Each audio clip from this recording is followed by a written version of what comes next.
আল্লাহ ছাড়া কেউ নাই আপনজন, বিশ্বাস করেন। আল্লাহ ছাড়া সত্যিকার অর্থে আপন বলতে কেউ নাই পৃথিবীতে। আমাদের একজন ছিলেন মুহাম্মদ সাল্লাল্লাহু আলাইহি ওয়াসাল্লাম, তিনি ইন্তেকাল করেছেন।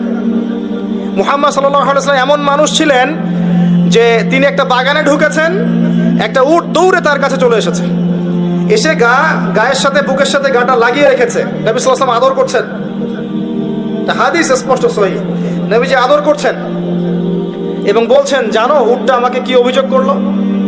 উটটা আমাকে তার মালিকের বিরুদ্ধে অভিযোগ করলো, তার মালিক তাকে কষ্ট দেয়। এই উটটা পর্যন্ত, একটা অবলা প্রাণী পর্যন্ত আমাদের নবীকে আপন মনে করছেন, ছুটে চলে আসছেন, আমার কষ্ট হচ্ছে, আমাকে ধরেন। চিন্তা করতে পারেন? সুবহানাল্লাহ। নবী সাল্লাল্লাহু আলাইহি ওয়াসাল্লাম যখন মসজিদ নববী নির্মাণ করেছেন, ওখানে একটা খুঁটি ছিল, এটা অনেকে জানেন, খুঁটি ছিল। যখন মিম্বর এসেছে, তখন তিনি মিম্বরে দাঁড়িয়ে বয়ান করা, খুতবা দেওয়া শুরু করেছেন।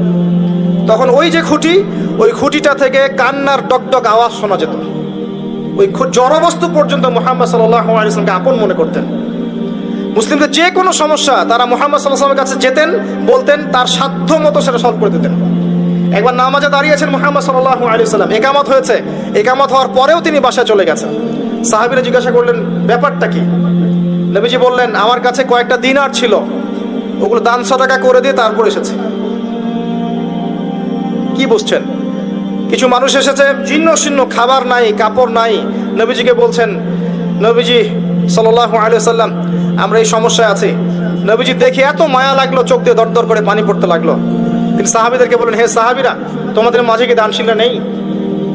নিয়ে আসো, তোমাদের কাছে যা আছে নিয়ে আসো। সবাই কিছু কিছু করে আনা শুরু করলো। আস্তে আস্তে আস্তে আস্তে স্তূপ হয়ে গেল সম্পদের। এটা দেখে নবী সাল্লাল্লাহু আলাইহি ওয়াসাল্লাম হেসে ফেললেন। এটাই তো সেই হাদিস যে কেউ ভালো বেদাত চালু করলে এটার হাসানা পাবে, এটাই সেই হাদিসটা।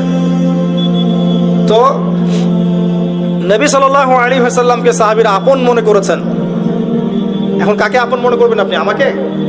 আমার মধ্যে তো নবীর সুন্নতের 5%ও নাই। আপনাকে দেখে মনে হচ্ছে আমাকে যে আমি অনেক বড় স্কলার, মুফাসসির কোরআন অমুক তমুক। আমি নিজেই তো বুঝতে পারছি যে আমার ভিতরে নবী সাল্লাল্লাহু আলাইহি ওয়াসাল্লামের সুন্নাতের 10%ও নাই। কে আপনাকে নসিহত করবে? কে আপনাকে তাজকিয়া করবে? যারা এমন আল্লাহওয়ালা মানুষ, যারা এমন তাকওয়াওয়ালা মানুষ, নূরওয়ালা মানুষ, এই মানুষগুলোর কাছে গিয়ে পড়ে থাকেন, এই মানুষগুলোর কাছে গিয়ে সহবতে গিয়ে পড়ে থাকেন, খুঁজে নেন এই মানুষগুলোকে, কোথায় আছে খুঁজে নেন।